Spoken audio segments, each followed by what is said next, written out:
Nobel lecture in University Aula, Oslo. It is an honor and pleasure to be among you today.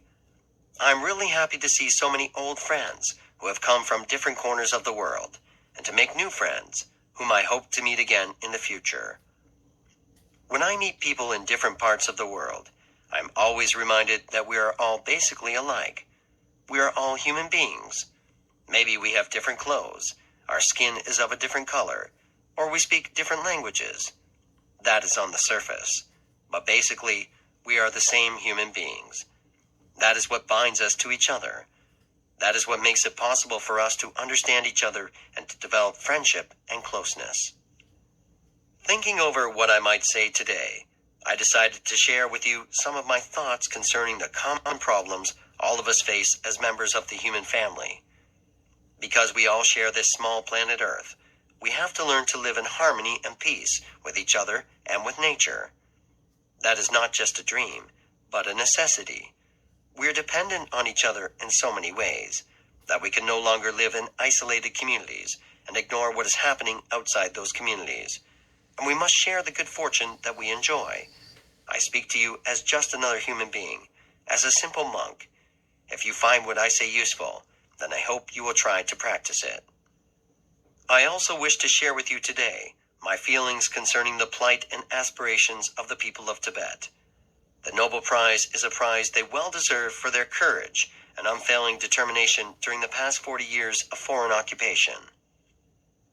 As a free spokesman for my captive countrymen and women, I feel it is my duty to speak out on their behalf. I speak not with a feeling of anger or hatred towards those who are responsible for the immense suffering of our people and the destruction of our land, homes, and culture. They too are human beings who struggle to find happiness and deserve our compassion. I speak to inform you of the sad situation in my country today and of the aspirations of my people, because in our struggle for freedom, truth is the only weapon we possess.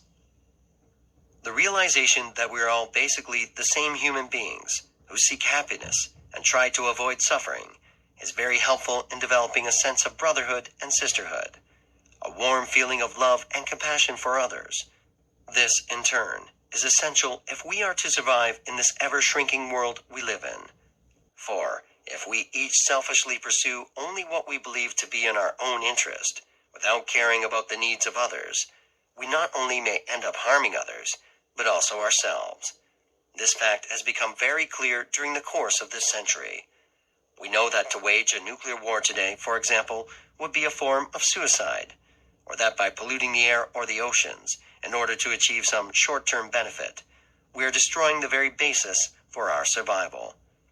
As interdependents, therefore, we have no other choice than to develop what I call a sense of universal responsibility. Today, we are truly a global family. What happens in one part of the world may affect us all.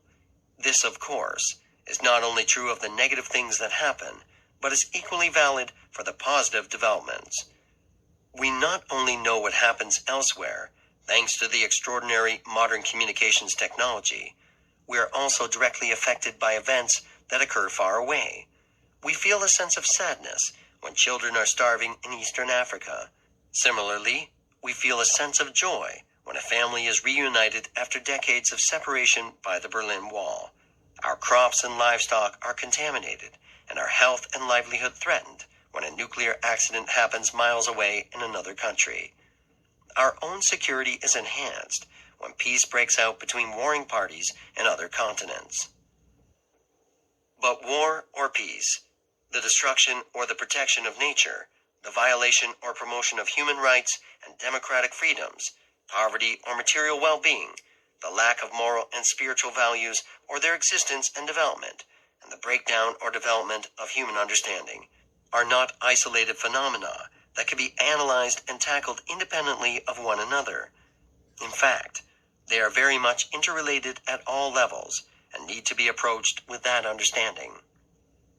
Peace, in the sense of the absence of war, is of little value to someone who is dying of hunger or cold. It will not remove the pain of torture inflicted on a prisoner of conscience. It does not comfort those who have lost their loved ones in floods, caused by senseless deforestation in a neighboring country. Peace can only last where human rights are respected, where the people are fed, and where individuals and nations are free. True peace with oneself and with the world around us can only be achieved through the development of mental peace. The other phenomena mentioned above are similarly interrelated.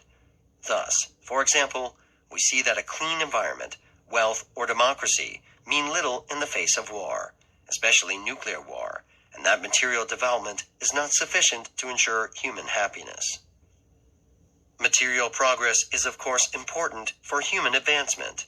In Tibet, we paid much too little attention to technological and economic development, and today we realized that this was a mistake. At the same time, material development without spiritual development can also cause serious problems. In some countries, too much attention is paid to external things, and very little importance is given to inner development. I believe both are important and must be developed side by side so as to achieve a good balance between them. Tibetans are always described by foreign visitors as being a happy, jovial people. This is part of our national character, formed by cultural and religious values that stress the importance of mental peace through the generation of love and kindness to all other living sentient beings, both human and animal. Inner peace is the key. If you have inner peace, the external problems do not affect your deep sense of peace and tranquility. In that state of mind, you can deal with situations with calmness and reason while keeping your inner happiness. That is very important. Without this inner peace, no matter how comfortable your life is materially, you may still be worried, disturbed, or unhappy because of circumstances. Clearly, it is of great importance, therefore, to understand the interrelationship among these and other phenomena, and to approach and attempt to solve problems in a balanced way that takes these different aspects into consideration.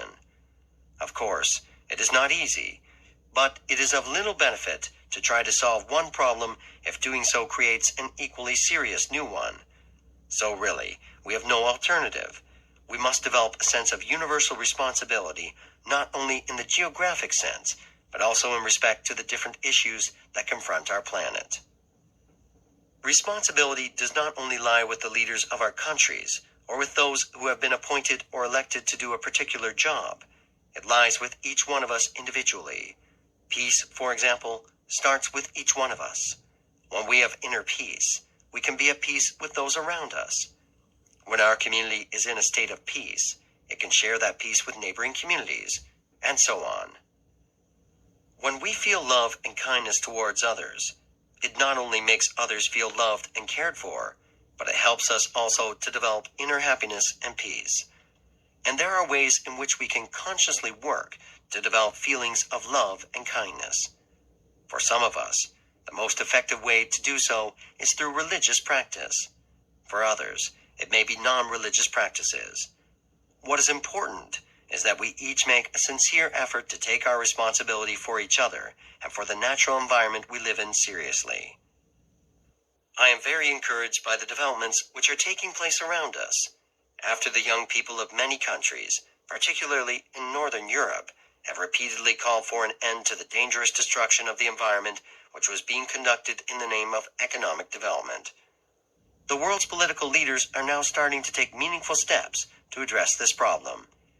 The report to the United Nations Secretary General by the World Commission on the Environment and Development, the Brundtland Report, was an important step in educating governments on the urgency of the issue.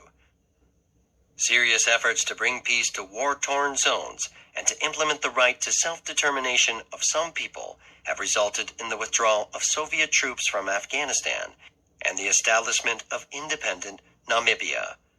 Through persistent nonviolent popular efforts, dramatic changes bringing many countries closer to real democracy have occurred in many places. From Manila in the Philippines to Berlin in East Germany. With the Cold War era apparently drawing to a close, people everywhere live with renewed hope. Sadly, the courageous efforts of the Chinese people to bring similar change to their country was brutally crushed last June. But their efforts, too, are a source of hope. The military might has not extinguished the desire for freedom and the determination of the Chinese people to achieve it. I particularly admire the fact that these young people who have been taught that power grows from the barrel of the gun chose instead to use nonviolence as their weapon. What these positive changes indicate is that reason, courage, determination, and the inextinguishable desire for freedom can ultimately win. In the struggle between forces of war, violence, and oppression on the one hand, and peace, reason, and freedom on the other, the latter are gaining the upper hand. This realization fills us Tibetans with hope that someday we too will once again be free. The awarding of the Nobel Prize to me, a simple monk from faraway Tibet, here in Norway, also fills us Tibetans with hope. It means, despite the fact that we have not drawn attention to our plight by means of violence, we have not been forgotten. It also means that the values we cherish, in particular our respect for all forms of life and the belief in the power of truth, are today recognized and encouraged. It is also a tribute to my mentor, Mahatma Gandhi, whose example is an inspiration to so many of us. This year's award is an indication that this sense of universal responsibility is developing. I am deeply touched by the sincere concern shown by so many people in this part of the world for the suffering of the people of Tibet. That is a source of hope not only for us Tibetans, but for all oppressed people. As you know, Tibet has, for 40 years, been under foreign occupation. Today, more than 250,000 Chinese troops are stationed in Tibet. Some sources estimate the occupation army to be twice this strength. During this time, Tibetans have been deprived of their most basic human rights, including the right to life, movement, speech, worship, only to mention a few. More than 1/6 of Tibet's population of 6 million died as a direct result of the Chinese invasion and occupation. Even before the Cultural Revolution started, many of Tibet's monasteries, temples, and historic buildings were destroyed. Almost everything that remained was destroyed during the Cultural Revolution. I do not wish to dwell on this point, which is well documented. What is important to realize, however, is that despite the limited freedom granted after 1979 to rebuild parts of some monasteries and other such tokens of liberalization, the fundamental human rights of the Tibetan people are still today being systematically violated. In recent months, this bad situation has become even worse. If it were not for our community in exile, so generously sheltered and supported by the government and people of India, and helped by organizations and individuals from many parts of the world, our nation would today be little more than a shattered remnant of a people. Our culture, religion, and national identity would have been effectively eliminated. As it is, we have built schools and monasteries in exile and have created democratic institutions to serve our people and preserve the seeds of our civilization. With this experience, we intend to implement full democracy and a future-free Tibet. Thus, as we develop our community in exile on modern lines, we also cherish and preserve our own identity and culture and bring hope to millions of our countrymen and women in Tibet. The issue of most urgent concern at this time is the massive influx of Chinese settlers into Tibet.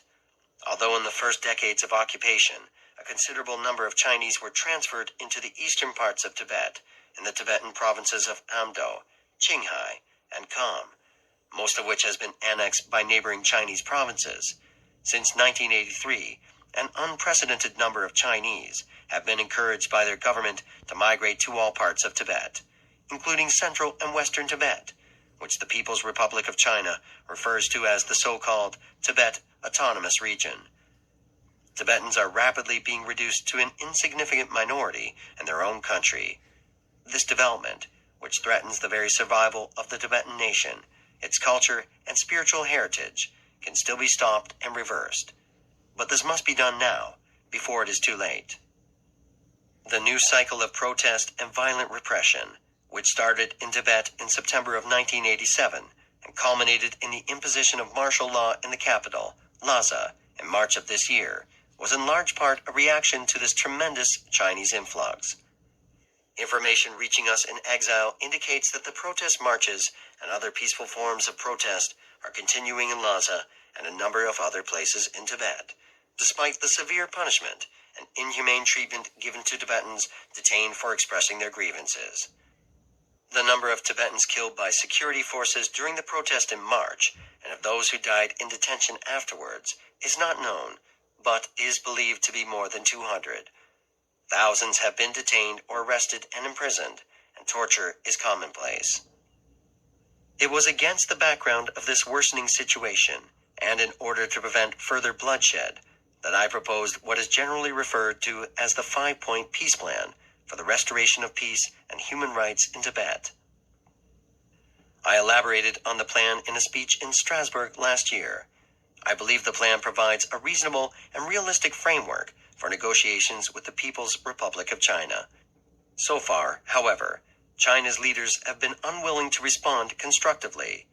The brutal suppression of the Chinese democracy movement in June of this year, however, reinforced my view that any settlement of the Tibetan question will only be meaningful if it is supported by adequate international guarantees.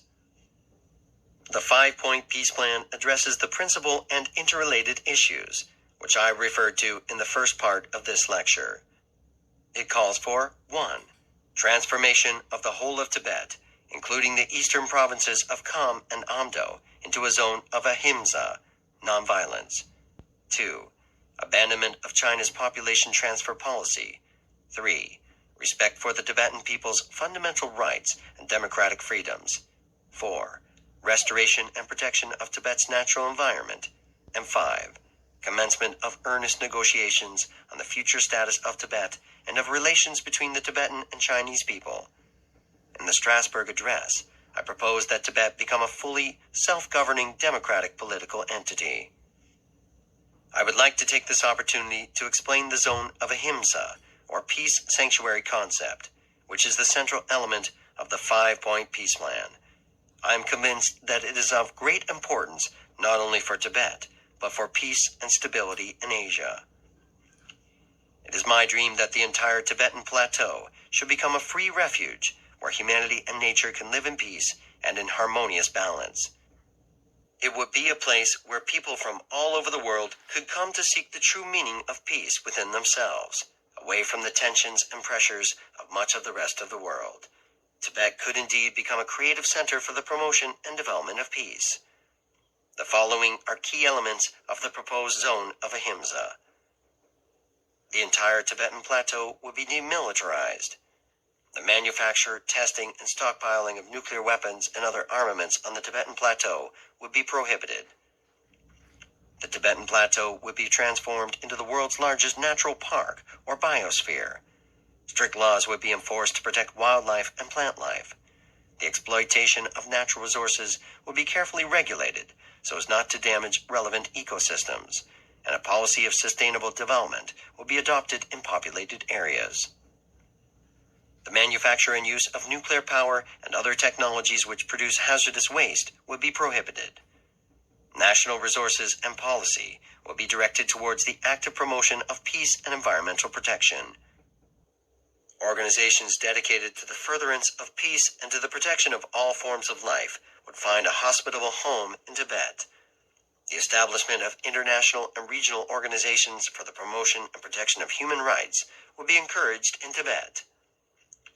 Tibet's height and size, the size of the European community, as well as its unique history and profound spiritual heritage, makes it ideally suited to fulfill the role of a sanctuary of peace in the strategic heart of Asia.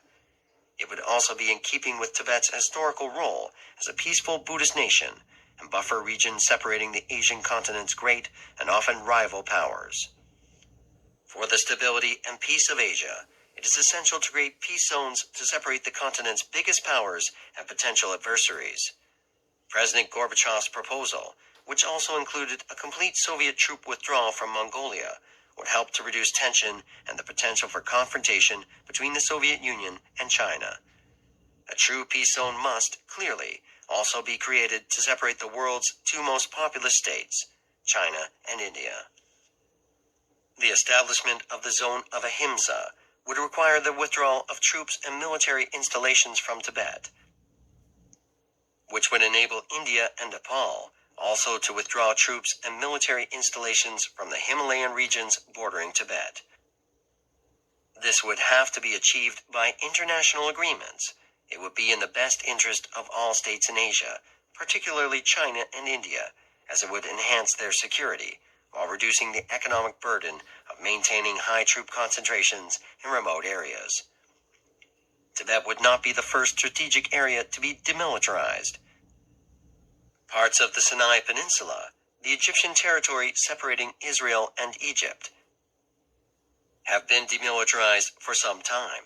Of course, Costa Rica is the best example of an entirely demilitarized country. Tibet would also not be the first area to be turned into a natural preserve or biosphere. Many parks have been created throughout the world. Some very strategic areas have been turned into natural peace parks. Two examples are the La Amistad Park on the Costa Rica-Panama border and the Sea Apaz project on the Costa Rica-Nicaragua border.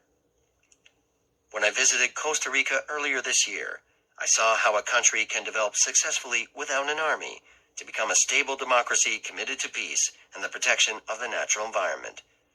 This confirmed my belief that my vision of Tibet in the future is a realistic plan, not merely a dream. Let me end with a personal note of thanks to all of you and our friends who are not here today. In conclusion, let me share with you a short prayer which gives me great inspiration and determination.